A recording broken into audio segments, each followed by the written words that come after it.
Hey guys, J-Man here. Okay, weekly X-Men talk, and I'm back from the comic shop, Gotham Central Comics, my comic book shop, best one of all time. All right, check them out in Mississauga. Okay, picked up Marvel previews, which I'll go through maybe in a different video. I got X-Men, Jesus, New Mutants number 11. So this came out last week. I didn't get it. I don't know what happened. I forgot or something. So that was a fail on my part. X-Men number 10. Empire tie-in. I'm not going to talk a lot about this one. I'll go through it quickly. Cable number 2 with the cuckoos on the cover there with Cable. XFactor number 1. I was very much looking forward to this. I love XFactor as a series. I have XFactor number 1, the first XFactor, the Peter David all-new XFactor. Love it. Love that series. Have it in trade. I didn't get the originals. And Polaris, one of my favorite characters, tattooed on me. She's in here. So we'll go through that one. Captain Marvel. This is another Empire tie-in, so I have no idea what's going on with Empire at all. I haven't read any of it.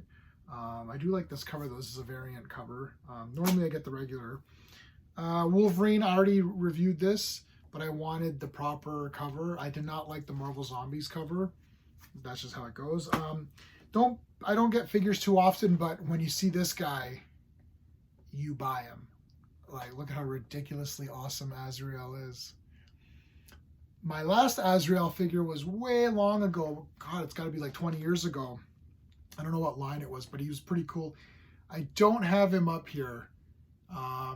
I think he's in my store. He's in one of my storage bins, but it doesn't matter. This is the best Azrael figure I've ever seen. Maybe one of just the best figures ever. I'm so torn if I'm going to open this guy or leave him in the packaging, but he's so amazing. He's just absolutely incredible. All right. So as you know, I do buy physical comics, but I do read them on the iPad. So let's talk about X-Men very quickly, just because this is one that I'm not going to really go through. It's an Empire tie-in. Vulcan is there. I guess there's some business going on. What's the Empire? The Korean Skull empires have united. Woohoo! Under Emperor Hulkling to fight a common enemy. Oh my God, the Celestial Messiah. Okay, well, whatever. So there's like these plant guys. I don't know what's going on really. This issue, I mean, I guess it was pretty good just on its own. It's obviously a tie-in, so if you're not reading everything, then whatever. I don't know about these tie-ins anymore. It was kind of neat when I was younger, but now it's just kind of irritating. Like, is there actually someone out there who's going to buy every Empire tie-in? They might. I don't know. I wouldn't be doing it. X of Swords is coming out, but I already collect all the X titles anyways, so I am going to get all of that stuff anyway. But I usually find with these crossover events that you could just read the core issues, and that's usually good enough. Like Avengers versus X-Men, I only read the Avengers versus X-Men. I think I read maybe a couple of the side ones, but really, like, that was enough. I didn't read every damn thing that came out. So I'm kind of confused with what's going on here, but it was kind of neat. Vulcan seemed pretty cool, and there was a cool part at the end here where they where is it? Yeah, he just destroys these guys. So I mean, that's fine. So it's X-Men, it's cool. I mean, I don't know what to say. New Mutants number 11. So this is from last week, and I didn't review it. This is the Nightmare that I think they named the character actually. What was her name? I think it was Cosmar or something. So she's a mutant that makes like these nightmare realities come to life. So they were all trapped in there, and then the Russian army was out there trying to kill the mutants or whatever. Best part about this one, well, firstly, the colors are amazing. Great coloring in this book. It's just so awesome. It's a visual treat. If you're gonna buy one, like, I mean, look at this. If you just want to buy one just for like color, and obviously this is not Jack Kirby, but I'm not saying it's Jack Kirby, but I'm just saying, like, it feels almost like a Jack Kirby, like, almost just so much color. I love that kind of style. Nobody's better than Jack, obviously, but in any case, yeah, I liked this one, actually. I liked the conclusion here. I guess I won't spoil it. I do spoilers, but whatever. The cool thing that I'm going to spoil is that eventually the New Mutants are going to be, they're scared they're going to be gunned down or taken hostage or whatever. And they just say, well, let's just give up, you know. But then Magic shows up. I love Magic. She just shows up and look how badass this is. That was sick. So that was cool. I like this one. And then a few traumatic things happen to Armor, so that's cool. There, well, not cool, but you know what I mean. It's giving a little bit more to her character. I love Armor. I fell in love with her early on in this series. And yeah, I liked this one a lot. So definitely New Mutants is really good. I'm sorry I missed that last week as well. That was kind of a fail on my part. Let's talk about Cable next, because I'm going to save XFactor to the end.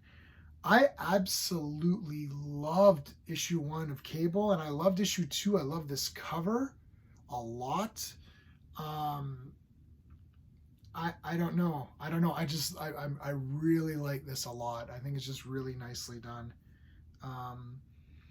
So there's a mutant baby that's gone missing, and Cable is kind of on the case. I'm gonna zoom in here a bit. So Cable is like talking to the cops, like, "What are you guys doing?" And then meanwhile, he's dating. I guess is it Esme he's dating? He's dating one of the Cuckoos. I think it was her. They're on like a little date. So they're investigating. It's a little bit of an investigation as to what happened with this mutant baby, who kidnapped it, what's going on. There's some kissing. Is this the kissing parts? Can we skip past the kissing parts? Just like Fred Savage would say from Princess Bride. Yeah, I love the art in this. Oh yeah, so remember Cable's got that sword from issue 1, and these like celestial knights. Well, they're not celestials. I don't know what they are. These like, yeah, Galador, the light of Galador. So it's like these knights are trying to get it back. This is sick. They look wicked. It reminds me of Rom. I'm not sure if that's intentional or not. Let me know in the comments if that is intentional, because I always thought Rom looked cool, but I never read anything of his. But yeah, so this is really good. And then you get to Cyclops here. Now it's like the same scene of Cyclops talking to the cops. I like this one a lot. Emma Frost comes in and she's like, "Hey, what's going on?" And she's like, "You know, your son's dating the Cuckoos and everything." It's so funny. This was a really good one. I like this a lot. Just the colors, and it's very fast paced. This is like a fun book. Like when I'm reading Wolverine, you know, I'm relaxing. I want to really get involved. This is more like a fun, you know when you're a kid going to buy your comics, you're like, wow, what's going to happen in this one? Something like that. It's a little bit more fun. Yeah. So let's get into XFactor to end it off for this week. I will review Captain Marvel in a separate video. For anyone who likes Captain Marvel, you can count them on one hand. Okay, XFactor. So this is XFactor number 1. And I was really looking forward to this big time. So this is one of these books. I'm excited for number 2. I'm not giving this like a crazy, 10 out of 10, and there's a reason for it. First of all, the concept is that XFactor in this Dawn of X era is going to be an investigative branch of like Krakoa that investigates and obtains proof of death, because mutants can be resurrected. So you can't just go in and say, "Hey, resurrect my buddy," because what if your buddy's not dead and then there's going to be 2 of them walking around? That's going to be an interesting concept that I'm sure they're going to get into at some point. But anyway, so it starts off with North Star gets a premonition that his sister Aurora has been killed. He goes, wants her resurrected. They're like, no, we need proof. So he now gets a few people together to help him find the proof. So it's like you get, I think Rachel's in there, Polaris, my girl Polaris, Dawkin, and I don't know if it's Dakin or Dawkin. I say Dawkin. I could be wrong. Let me know in the comments if I'm pronouncing this wrong. iBoy is in there. Who else was in there? I can't remember. They go to Sage, and she's just like, yeah, whatever. I don't got time for this crap. But anyway, so that's the basic concept, is that they're going to go and investigate these mutant deaths. And I thought, this is so cool, because firstly, I love investigative stuff. I love Forensic Files, you know, even First 48. I used to watch that like crazy. I've seen every Forensic Files, and then they did a Forensic Files 2. Any of this investigative stuff is wicked. You know, I used to watch all the court shows like Perry Mason and all that. So I really like this idea of gathering together these guys to go solve mysteries. They don't have their costumes, but I do see that they're going to get new costumes probably in issue 2, and we've seen the designs for them online. They look very interesting to me, so I'm excited about that. Who is the other person I missed out on? Prodigy, yes. Who else? Egg. Yeah, so Hope is there, but they're not really the main team. It seems like it's North Star, Daken, Polaris, Prodigy, Prestige, and iBoy. So they're trying to, so now here's where we get, so that's a great concept. That's a 10 out of 10 concept for me. I think it's just great. It's different than the other X books. All the X books have done a good job of separating themselves, so I think this one's done a great job as well. Where this fell short was the actual mystery. The actual mystery was, I'm not going to spoil it for you, even though I do spoilers, and there's really nothing to spoil because it's the most generic thing you can come up with. And that I didn't like. I know that this first issue was introducing the concept and introducing the characters who are going to form this team, so that it succeeds there.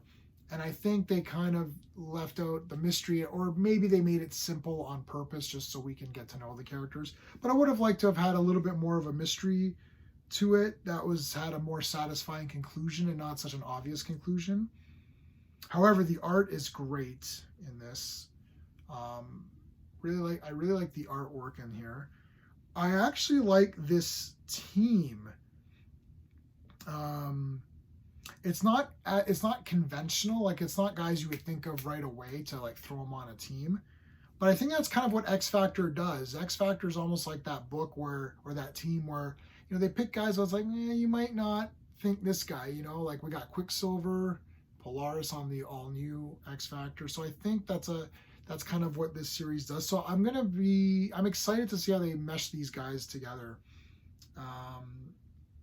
Yeah, so now I'm gonna pass the mystery part of it because I'm not gonna tell you what it is.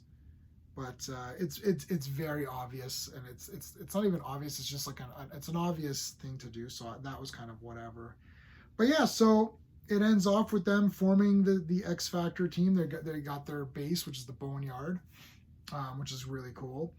And I think Forge sets them up with like a way to be communicated. So if you have a missing persons, you want to file something, you can contact them.